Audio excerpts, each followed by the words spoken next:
So Royal Talbot is a facility of Austin Health. It's responsible for rehabilitation for people who have had spinal cord injuries, acquired brain injuries, and people who are recovering after strokes, amputations, and other sort of injuries and illnesses. We also serve as a site for the mental health facility, mental health. We also serve as a site for one of the wards. We also serve as a site for the Brain Disorders Program, which offers rehabilitation for people with psychiatric conditions. So creative therapies, how do they fit in? Are you looking? Do you want me to say that they complement, or I would rather say that they've have a part of the offering? Yep. Okay. Yep. So creative therapies are part of the offering of rehabilitation services for patients. They're unique to Austin Health in that we offer a suite of services including art therapy, music therapy and horticultural therapy. We're not aware of any other service in the state or possibly the country that offers that suite of services. We do that because we like to be able to offer a service that will speak to each person and what their particular interests are. So some people are visually oriented, some people are orally oriented, some people are kinesthetically oriented, which is why we try to offer that suite of services. In its current form with all three therapies, it's probably been running for over 14 years now. We started with with art therapy, then very quickly music therapy came on board, and we also had hort therapy supported around the same time. And as each of those services were developing, we brought them together as one service, which we call creative therapies these days. I think they're vitally important for people's recovery. I think one of the patients, I think they're vitally important for the recovery of patients who are undertaking rehabilitation. I recently spoke to the parent of one of our patients, or ex-patients, and she said that after the working with people physically, this is an opportunity for people to connect their heart and soul. And I think creative therapies are fantastic because they offer people the opportunity to address their physical function and address the physical goals of rehab, but enhance that to the point where they also help people connect again to their heart and soul. So it helps them address also it also helps them address the emotional impact of acquiring a disability after an injury or illness. So working on adjustment to life after having a physical impairment, working on identifying what life might look like after having acquired a disability. These are all really important aspects for people in their recovery, and ensuring that they're able to return to a life that's vital and balanced after rehabilitation. And also I think it helps people become less reliant on the health services. If we don't address the emotional aspects of an injury, then often that can represent itself in physical ways as well. Yeah, I think that logically having creative therapies does speed up the discharge for people.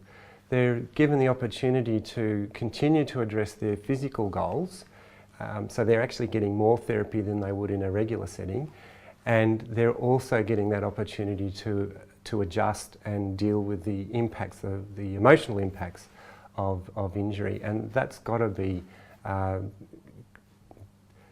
result in people that's got to result in people moving through rehab a little quicker than they would if they didn't have those opportunities. Well, overall it means that for Austin Health and the health system that people are moving through the system, moving back into their homes, and that means it frees up beds for the next people that are coming in.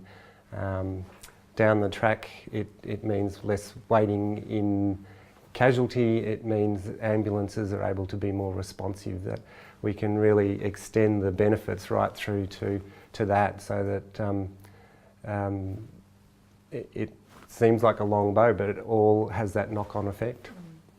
So the benefits of these therapies that we've chosen work with people on a number of levels. They work with people physically, emotionally and mentally.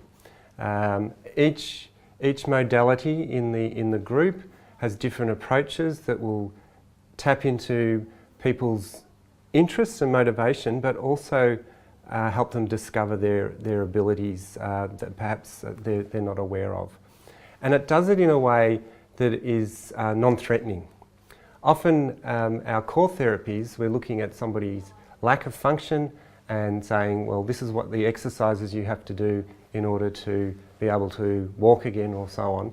Whereas with the creative therapies, we're working with people in a modality such as art or music or in the garden, and they're starting to discover what they can do. They're starting to exercise the parts of their body that they still can, and they're starting to express in ways that they haven't been able to prior to. So all of these things add up to allowing the person to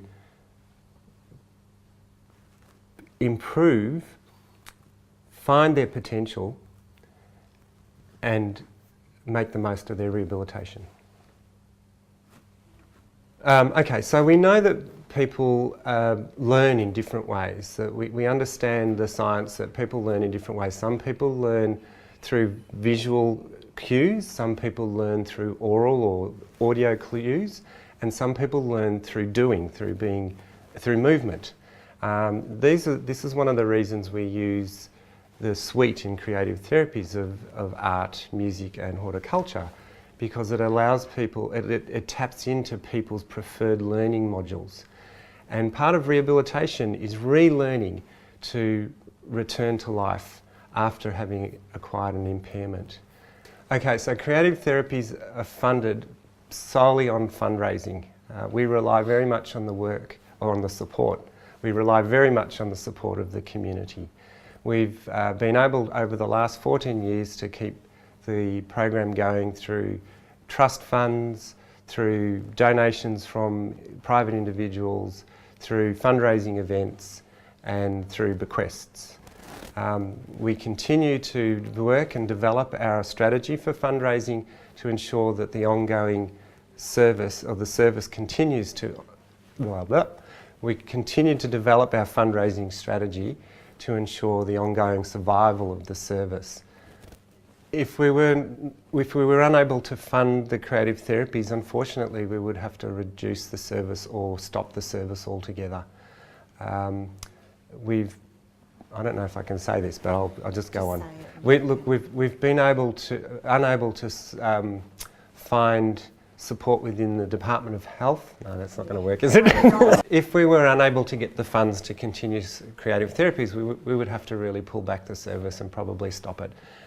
It really does rely on the support of the community to be able to offer this enhanced service and enhance the outcomes for people in rehabilitation.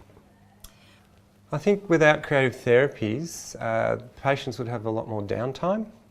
That would be more difficult to address, particularly their emotional, it would be more difficult to address the emotional impacts of their injury or illness.